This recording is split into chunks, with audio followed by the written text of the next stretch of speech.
अस्हाबिही अजमईन अम्मा बाद औज़ु बिल्लाहि मिनश शैतानिर रजीम बिस्मिल्लाहिर रहमानिर रहीम। स्टेज पे तशरीफ फरमा तमाम मुअज़्ज़िज़ हाज़रीन, वंचित बहुजन आघाड़ी के मध्य कंस्टिट्यूएंसी से SC ST OBC मुस्लिम इत्तेहाद की शक्ल में आप लोगों के दरमियान अली जनाब जावेद कुरैशी साहब, जमायत कुरैश के सदर ईसा हाजी साहब, वंचित बहुजन आघाड़ी के पूर्व के सदर मतीन पटेल साहब, अभी अभी जिन्होंने तकरीर की अबू बकर हैदर साहब, एडवोकेट खान सलीम साहब, तमाम मुअज़्ज़िज़ हाज़रीन, अज़ीज़ान मिल्लत, बुजुर्गान मिल्लत, नौजवान साथियों और पसपर में बैठकर सुनने वाली मेरी इज्जतदार माँ और बहनों, आपके दरमियान में आने का मकसद हम लोग जमहूरियत में हैं और हिंदुस्तान दुनिया की सबसे बड़ी जमहूरियत है और हमें इस बात का फख्र है कि हम इस जमहूरियत का हिस्सा है। पोलिंग वोटिंग का दिन इस जमहूरियत की जान है। जो हम अपने वोट का इस्तेमाल पूरे होश आवाज के साथ जब तक नहीं करती और जब करती है तो वो हम सबसे ताकतवर खान कहलाती है। आप लोगों से मेरा मुतालबा है कि अपने वोट का इस्तेमाल पूरे होश आवाज के साथ करिए। मैं आपके दरमियान जावेद कुरैशी साहब के लिए वोट मांगने के लिए आया हूं। अल्लाह ने कुरान में फरमाया, जब तक उस कौम के हालात नहीं बदलते, जब तक वो अपने आप को बदलने के लिए तैयार ना हो, और उस कौम के हालात जब बदलते हैं, जब वो अपने आप को बदलने के लिए तैयार रहती है। मेरा आपसे मुतालबा है, जावेद कुरैशी साहब को वोट क्यों दे? उनके लिए वोट मांगने से पहले हम आपके सामने चंद अहम बातें रखना चाहते हैं। मैं आप तमाम से गुजारिश करता हूं कि आप अपना पूरा ज़हन और गौर से सुनिए, जो फैसला लेने में आपको काम आएगा। नौजवान साथियों, आप तमाम को ये पता है कि 2024 में लोकसभा इलेक्शन में मुस्लिम उम्मीदवार की शक्ल में यहां से इम्तियाज जलील साहब को उम्मीदवारी दी गई थी और मुझे अच्छी तरह से याद है कि यहां के जितने मौजूद हाजिरीन हैं सभी ने उनको वोट किया, लेकिन वो इलेक्शन हार गए। आप लोगों ने जानने की कोशिश की कि क्या वजह है कि वो इलेक्शन जीत नहीं पाए। उसकी वजह मैं आपको कुछ देर बाद बताऊंगा। उससे पहले 2009 में औरंगाबाद मध्य कंस्टिट्यूएंसी से एक मुस्लिम उम्मीदवार दिया गया था। वो 8000 वोट से हार गया। खदीर मौलाना की बात कर रहा हूं मैं, क्योंकि फिरका परस्त ताकतों को, सेकुलर पार्टी को मुसलमानों के वोट चाहिए, लेकिन वो हमको वोट नहीं देते। जब दुनिया के फसादात हुए तो जावेद कुरैशी साहब ने रूलिंग पार्टी से, वो कारपोरेटर थे, उन्होंने फसादात में जो हुआ जुल्म है उसको देखते हुए उन्होंने इस्तीफा दिया। मैं राष्ट्रवादी का औद्योगिक जिला अध्यक्ष था, मैंने भी राष्ट्रवादी से इस्तीफा दिया। 2010 की बात कर रहा हूं मैं। उसके बाद हम लोग बेचैन थे कि औरंगाबाद में जो एक अरसे से हमारा शहर मुस्लिम क़यादत को तरसता है, तो इस शहर को मुस्लिम क़यादत किस तरह से हासिल की जा सकती है।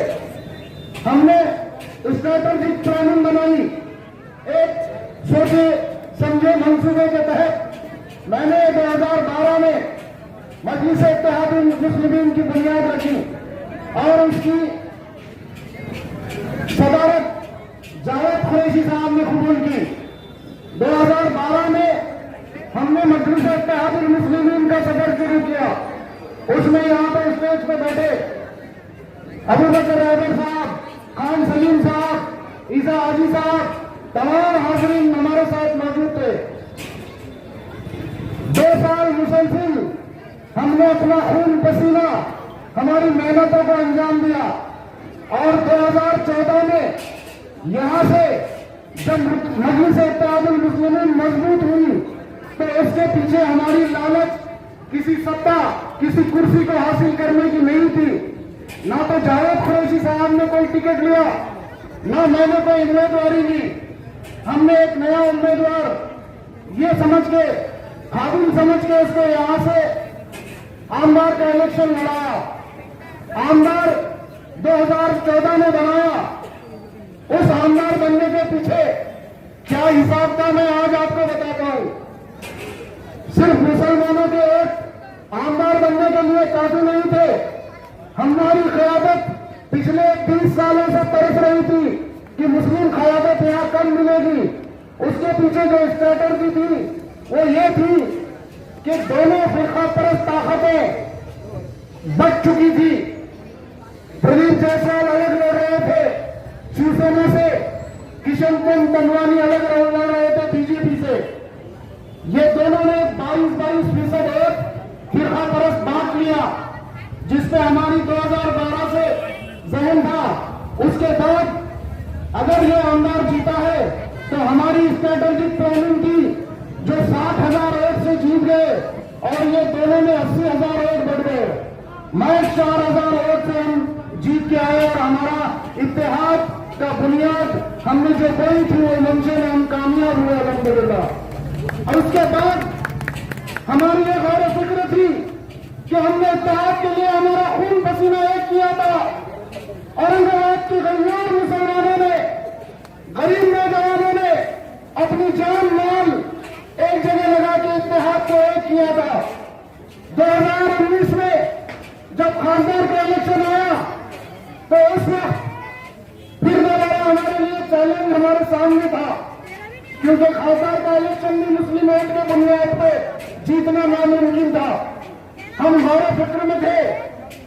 अल्लाह के फजल करम से हमारी नीयतें थी। अल्लाह ने हमको एक ऐसा लीडर दिया जो principal architect of constitution Baba Saheb Ambedkar के पोते प्रकाश अम्बेडकर साहब, जिन्होंने 2019 में वंचित बहुजन आघाड़ी बनाई। पूरे 100 ऑर्गनरी, एसटी, ओबीसी, धनगर, माली, कोली, लिंगायत, हर समाज को उन्होंने साथ लिया और वंचित बहुजन आघाड़ी बनाई। उसके पीछे उनका सोशल इंजीनियरिंग का एक फार्मूला था, वो कामयाब हुआ। और 2019 में जो खासदार चुन के लाए हमने, वो सिर्फ मुसलमानों के वोट के बुनियाद पे नहीं चुन के आया। उसके अंदर इस जमात का पूरा हिस्सा था, उनका एक बड़ा रोल उसके अंदर था। 1 लाख से ऊपर वोट हमने SC, ST, OBC के लिए और हम चुन के आए। लेकिन आप लोगों को मैं एक चीज बता दूं, जब खासदार हमारे बन गए, उनका मतलब पूरा हो गया, इख्तिदार की कुर्सी उनको मिल गई, तो ये गुरु घंटाल ने यूपी तोड़ दी। वो वक्त था कि वो वक्त पूरे नौजवानों की सियासत की कुर्सी में जाने का वक्त था। खुद का मतलब पूरा इन्होंने कर लिया। जब दूसरों की बारी आई तो इन्होंने इत्तेहाद तोड़ दिया। किसने कहा था इनको इत्तेहाद तोड़ने के लिए? प्रकाश अम्बेडकर साहब ने नहीं कहा था, इन्होंने अपने जिद से तोड़ा। उसके बाद 2019 में आप लोग जानते हैं कि जब असेंबली इलेक्शन आए और असेंबली इलेक्शन में मजलिस इत्तेहादुल मुस्लिमीन से यही नासिर सिद्दीकी साहब ने इलेक्शन लड़ा तो पूरी मुस्लिम कौम ने उनको वोट दिया। कोई बचा नहीं था, उसमें मैं भी शामिल था, जावेद कुरैशी भी शामिल थे, स्टेज पर बैठे सभी लोग शामिल थे, लेकिन उनको चुन के नहीं ला सके। क्या वजह थी? क्योंकि हमने SC, ST, OBC Vanchit Bahujan Aghadi से इत्तेहाद तोड़ दिया। फिरका परस्त ताकतें जाग चुकी थी, क्योंकि फिरका फिरका परस्त ताकतें 42% है। आप ये फिगर याद रखो। आज भी अगर फिरका परस्तों को मात देना है तो वो 42% की तादाद में है, और मुस्लिम उतनी तादाद में नहीं है, सिर्फ 39% है। उनका तादाद 42 से 45 तक पहुंच गया। इसीलिए हम 2024 में भी एमपी इलेक्शन हार गए। आपको अपना वोट सोच समझ के, आपको अपना वोट सोच समझ के इस्तेमाल करना है। आपको ये जो मैंने हिसाब बताया वो ये है कि आज 2019 का रिजल्ट आप उठा के देख लेंगे तो 27,000 वोट अमित भुईगल ने लिए थे, जो आज हमारे साथ है। अगर 2019 में ये यूपीए थी तो ये इलेक्शन 2019 से नहीं हारता, पूर्व से उम्मीदवार नहीं हारता, पश्चिम से भी उम्मीदवार नहीं हारता, क्योंकि आज एक कौम के बुनियाद पे इलेक्शन जीतना नामुमकिन है। हम प्रकाश अंबेडकर साहब के साथ इलेक्शन आ गया और टिकट ले लिए और वोट बांटने के लिए नहीं जुड़े हैं। हमने इत्तेहाद की कीमत चुकाई है, इखलास और सब्र, जिसमें हमारा पूरा खून पसीना लगा है। और आपको बता दूं, प्रकाश अंबेडकर साहब 2019 से हमसे जुड़े हैं। वो इसलिए जुड़े हैं कि आपको ये पता होगा कि फिरका परस्त ताकतें 2019 से जो मेरे नबी के सामने गुस्ताखी कर रही थी, पूरे सेकुलर पार्टीज और तमाम मुस्लिम लीडर्स ने हाथ ऊपर कर दिया था। तो यही वो प्रकाश अंबेडकर साहब थे जिन्होंने असेंबली में मोहम्मद पैगंबर बिल पेश किया। मोहम्मद पैगंबर बिल पेश किया और 5 जून 2021 को मदनपुरा से लेकर साकीनाका तक मोर्चा निकाला। विधान परिषद में बिल पेश किया। उस वक्त के वजीर दाखिला को सड़कों पर आना पड़ा और उसकी दखल लेनी पड़ी। आज भी वो बिल विधान परिषद में मौजूद है। प्रकाश अंबेडकर साहब मुसलमानों के लिए एनआरसी में भी खड़े हुए, मुसलमानों के लिए रिजर्वेशन में भी खड़े हुए।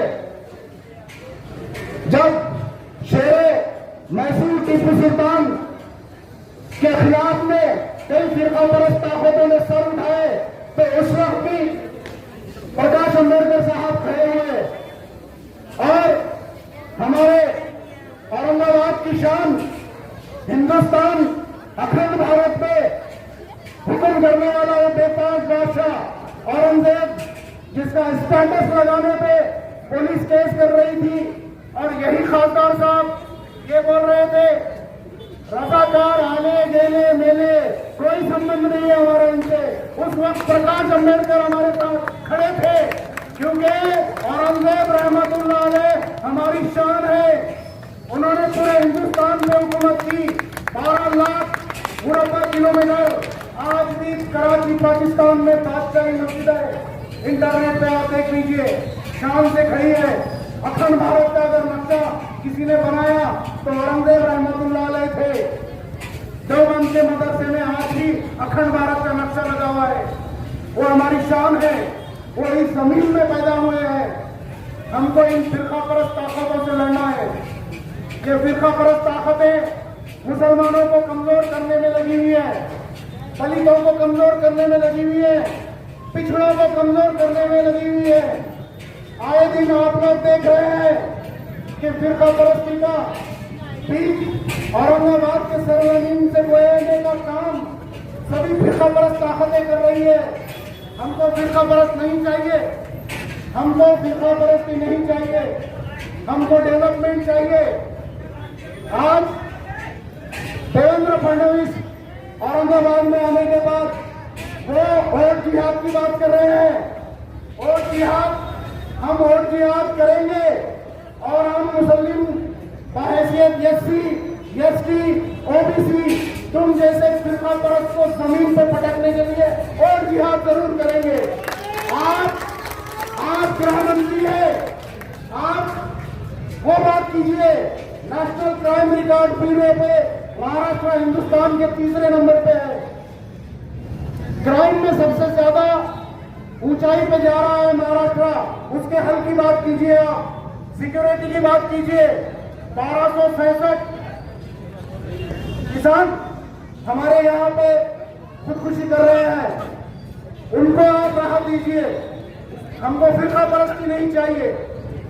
और मैं आप तमाम से अपील करता हूं कि आने वाले 20 तारीख को जावेद कुरैशी साहब को बटन नंबर 5 पे सिलेंडर की निशानी पे भारी अक्सरियत से कामयाब कीजिए। और मेरी एक दर्द-मंदाना अपील है असदुद्दीन ओवैसी साहब से कि आप सदर मोहतरम है, इत्तेहाद के हम बानी हैं, आपके शेरे सरपरस्ती हमने यहाँ पे इत्तेहाद कायम किया था। आज सज्जाद मौलाना ने मुस्लिम कैंडिडेट मध्य से नहीं दिया। उनको मालूम है कि मुस्लिम कौम बट रही है। मेरा आपसे ये दर्दमंदाना अदबन गुजारिश है कि आप अपना सपोर्ट जावेद कुरैशी साहब के आप में डिक्लेयर कीजिए। यही हमको जीत तक पहुंचा सकता है। और मेरा चैलेंज भी है असदुद्दीन ओवैसी साहब को कि अगर आपका कैंडिडेट जीत रहा है तो आंकड़ों के बुनियाद पे, इल्म के बुनियाद पे आवाम को समझाइए कि मजलिस इत्तेहादुल मुस्लिमीन का कैंडिडेट सिर्फ मुस्लिम वोट के बुनियाद से कैसे जीत रहा है। हम आपकी बात मान लेंगे। हम आपको चैलेंज करते हैं और अपील भी करते हैं। मेरी आपसे गुजारिश है, चंद सांसों के अता करके सहारे हमको कर दिया रब ने दुनिया के हवाले हमको, जिनको मेरी चौखट से सूरज मिला करता था, अब वो खैरात में देते हैं उजाले हमको।